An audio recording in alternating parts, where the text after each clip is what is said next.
नमस्कार, मैं आर के पाल आप सभी दर्शकों का स्वागत करता हूं आपके अपने न्यूज़ चैनल शहर का दर्पण में। अब सभी खबरें विस्तार से।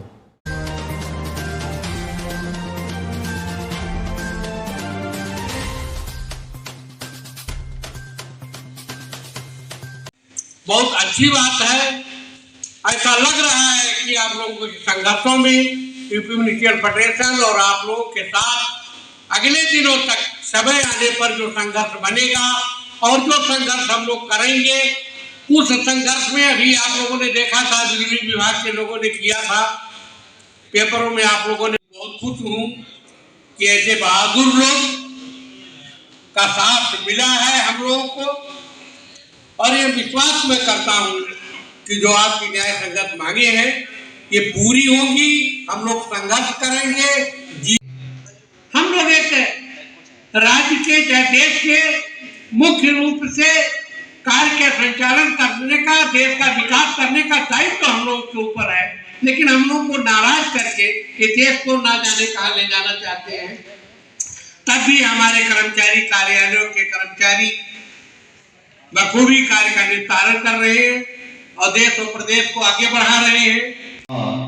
अखिल भारतीय राज्य कर्मचारी महासंघ के पूर्व राष्ट्रीय उपाध्यक्ष श्री विनोद बुद्धीराम कनौजिया जी, आदरणीय संरक्षक संयुक्त परिषद के श्री किनार नहीं करना चाहता हूं, पर उसके साथ साथ यह भी ध्यान रखने की जरूरत है कि हमारी अनेक मांगे राज्य सरकार और केंद्र सरकार के स्तर पर लंबित चल रही है।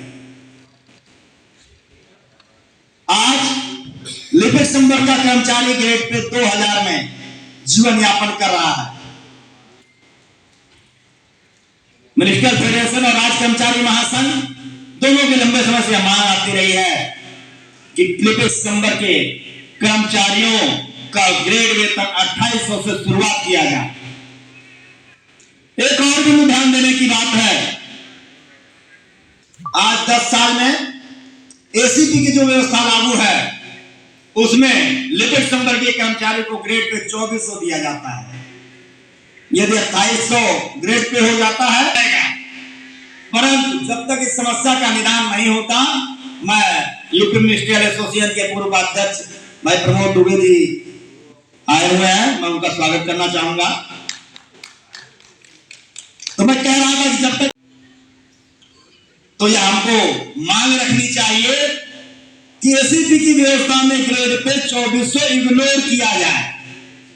समयमान वेतन की व्यवस्था में आप सभी साथी जानते हैं कि उसमें यह साफ था कि आपके पदोन्नत पद का वेतनमान दिया जाएगा, लेकिन यह जो वित्तीय स्तरोन्नयन नामक 45 पेज का झुंझुना पकड़ाया गया, जिसके हर क्लास में एक नई नीति है, उसने अगर सबसे ज्यादा किसी को हानि पहुंचाई है तो लिपिक संवर्ग के कर्मचारी को पहुंचाई है। में सम्मिलित कर दिया गया। वर्तमान में प्रधान सहायक के पद हैं,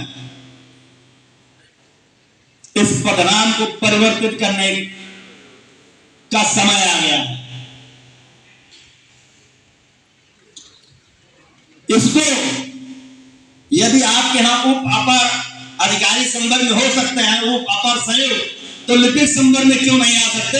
हम कनिष्ठ सहायक, वरिष्ठ सहायक, प्रधान सहायक मतलब सहायक रहेंगे। तो इस पदनाम को भी परिवर्तित किए जाने की मांग मेरा अनुरोध है फेडरेशन अध्यक्ष श्री दिवाकर सिंह जी से, इस मांग को फेडरेशन में भी शामिल किया जाए और राज्य कर्मचारी संघ महासंघ के कार्यकारी अध्यक्ष के रूप में या महासंघ के भी मांग पत्र में सम्मिलित किया जाएगा। हम लोगों ने बैठ करके कर्मचारी शिक्षक महासंघ का गठन किया और मांग हमारे सामने केवल एक थी कि केंद्र प्रांत का वेतन एक। अब 11, 12, 13 नवंबर 1986 में 3 दिन की हड़ताल हुई और 14 नवंबर को राज्य कर्मचारी संघ परिषद, जिसके अध्यक्ष आदरणीय बीएन सिंह साहब थे, उनके नेतृत्व में कर्मचारी शिक्षक समन्वय समिति चल रही थी, उसकी रैली थी और उस रैली पे लाठीचार्ज हुआ। कर्मचारी शिक्षक महासंघ ने अपनी हड़ताल को 1 दिन बढ़ाया था और वहीं से केंद्र प्रांत के वेतनमान की लड़ाई शुरू हुई जो 1987 में जाके कंप्लीट हुई। आउटसोर्सिंग, संविदा, ये सारे समाप्त करके सारे प्रदेश के पद अगर भर न दिए जाए तो कहिएगा कि हमने आपसे कुछ कहा था। ऐसा कुछ नहीं है, इनमें कोई दम नहीं है। आप जिस समय हमारे वहां वो चलता था वर्क चार्ज और डेली वेजेस के कर्मचारियों को नियमित कराने के लिए हम आंदोलन चलाएंगे, हम अपने मांग पत्र में रखेंगे। उस समय हमारे ही साथी हंसते थे, कहते थे अरे ये डेली वेजेस और इनको ये कैसे करा देंगे ये लोग, ये तो संभव नहीं है। लेकिन उस असंभव को संभव करके राज कर्मचारी महासंघ ने दिखाया और आज की तारीख में इक्का दुक्का कहीं तकनीकी आधार पर एक आध लोग भले डेली वेजेज और देता हूं और हृदय से आभार व्यक्त करता हूं। साथियों, आपने जो भी हमारे फेडरेशन में अपनी ये एक हमारा संयुक्त परिषद और फेडरेशन का एक बहुत दिन से गठबंधन का प्रोग्राम चल रहा था, जिसके अंतर्गत आज संयुक्त परिषद का विलय यूपी फेडरेशन में किया गया है। इसी संबंध में बैठक बुलाई गई। अच्छा, कर्मचारियों की जो महत्वपूर्ण समस्याएं हैं, पेंशन की समस्या, उस पर आपका संगठन क्या है? हमारा संगठन शुरुआत से ही इसके लगा हुआ है। जब से ये ख़त्म हुई थी पेंशन, तभी से हम लोगों ने शुरू कर दिया था इसको। और चूँकि उस समय सब नए कर्मचारियों की संख्या कम थी, जागरूकता उनमें कम थी, इस वजह से उस समय प्रोग्राम ये इतना नहीं सक्सेस हो पाया। लेकिन उसको लेकर हम निरंतर चल रहे हैं और हमारा ये प्रोग्राम नेशनल स्तर पर चल रहा है। जो हमारे राष्ट्रीय अखिल भारतीय राज्य कर्मचारी महासंघ द्वारा ये पेंशन का प्रोग्राम चलाया जा रहा है।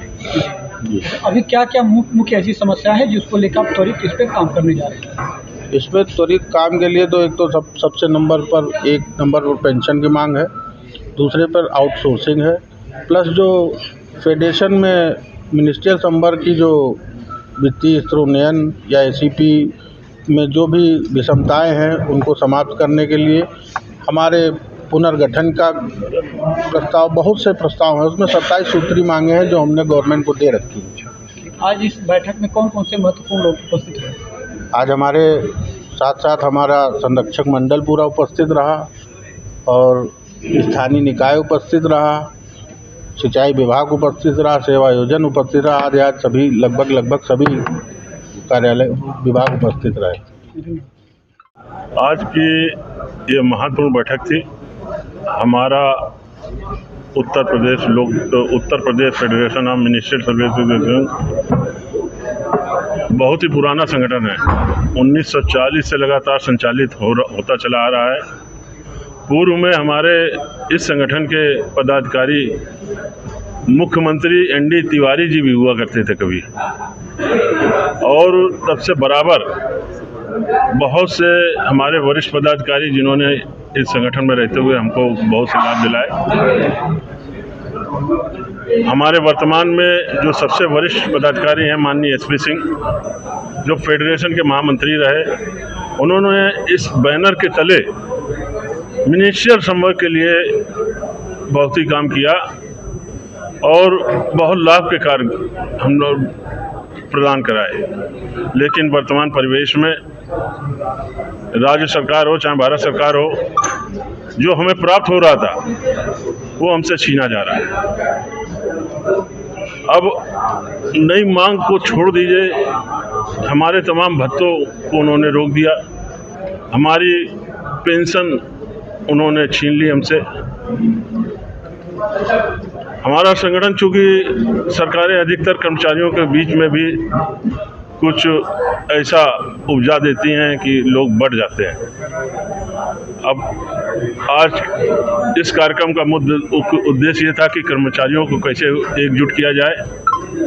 इसी क्रम में संयुक्त परिषद, जो कि विनोद कनौजिया जी के नेतृत्व में काम कर रहा था, उनकी अभिलाषा थी कि ऐसा एकजुट करके हम लोग ऐसा कोई कार्यक्रम दे सरकार को, तो उन्होंने अपने आप को हमारे फेडरेशन में विलय कर दिया।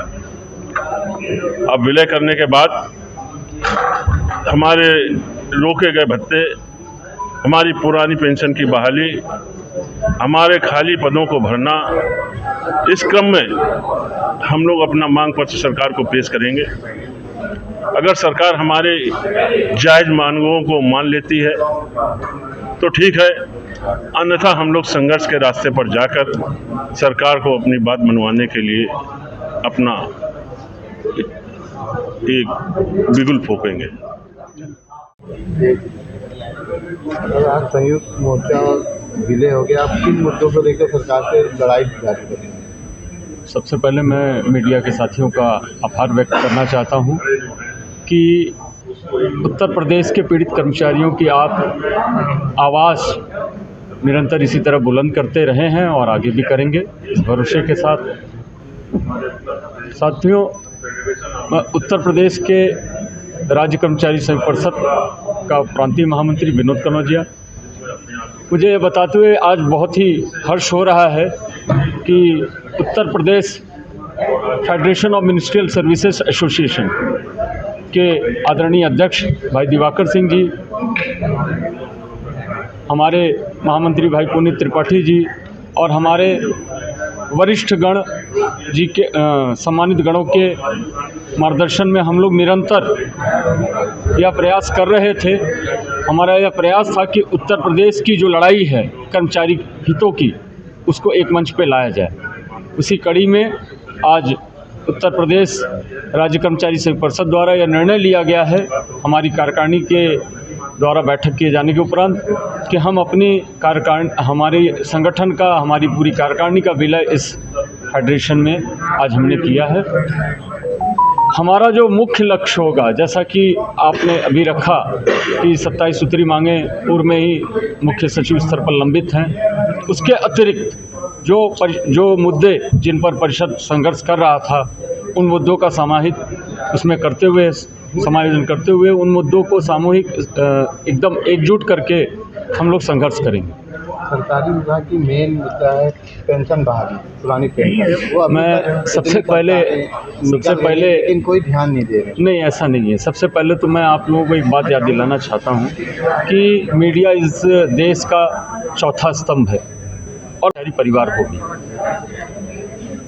हम लोग देख रहे हैं कि पेंशन खत्म हुई थी 2004 में केंद्र में और 2005 में उत्तर प्रदेश में। उसके बाद भी निरंतर हमारे वरिष्ठ गणों द्वारा लड़ाइयाँ लड़ी गई। कुछ ऐसा समय रहा बीच में जिससे इस लड़ाई को दबा दिया गया।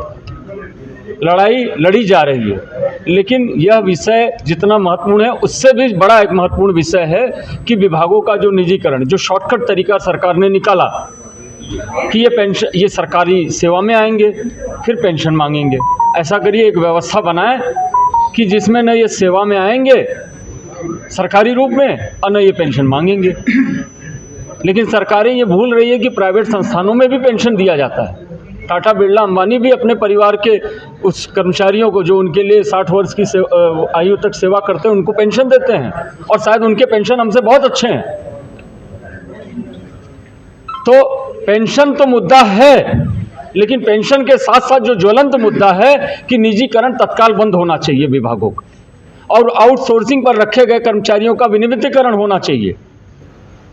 कोरोना काल में, कोविड के आड़ में बहुत दुख होता है इस बात को कहते हुए कि उत्तर प्रदेश में कोविड कार्यकाल में विधायकों के भत्ते बढ़ाए गए, लेकिन कर्मचारियों के भत्ते काट लिए गए, भत्ते रोक लिए गए। और दुख इस बात का उससे ज़्यादा होगा कि जब कर्मचारियों से आह्वान किया गया, आग्रह किया गया कि आप लोग कोविड में अपना कुछ अंशदान करें, तो कर्मचारियों ने बढ़ चढ़ कर किया। हमारे कोई पदाधिकारी ऐसे नहीं है जिन्होंने जो सरकार की अपेक्षा थी उससे बढ़ चढ़ करके योगदान न किया हो। हमने अधिकारियों से ज़्यादा योगदान दिए, श्रमिक रूप में, आर्थिक रूप में, भौतिक रूप में। हमने अपने कई साथियों को खोया। कॉम्पनसेशन किसी भी चीज़ का पर्याय नहीं है। अगर सरकार को वाकई में उन पीड़ितों के साथ जो उस समय दिवंगत हुए उनके साथ संवेदना है, और अगर थी और है, तो सरकार को कम से कम उन्हीं का स्मरण करते हुए और इस बात को याद करते हुए कि जब इस विश्व का पूरा तंत्र डिस्टर्ब हो गया था। ऐसे में हमारे प्रदेश में, हमारे देश में सरकारी मुलाजिमों ने जो है इस देश को बचाया, इस देश के नागरिकों को बचाया। तो कम से कम वो मांग क्या रहे हैं? 60 वर्ष की सेवा के बाद एक पेंशन। तो हमारे कई मुद्दे हैं जिस पर हमारे राष्ट्रीय नेतृत्व, प्रदेश नेतृत्व के लोग संघर्ष कर रहे हैं, और हमारा राज्य कर्मचारी सेवक परिषद आज के बाद आपके नेतृत्व में, आपके मार्गदर्शन में बेहतर से बेहतर प्रयास करेगा। और हम आप सभी को भरोसा दिला रहे हैं कि आप बहुत जल्दी फिर प्रेस कॉन्फ्रेंस में आएंगे। मत होइए कंफ्यूज, देखते रहिए शहर का दर्पण न्यूज़, क्योंकि खबरों की नब्ज पहचानते हैं हम। फिर अगले बुलेटिन में मुलाकात होगी, तब तक के लिए नमस्कार।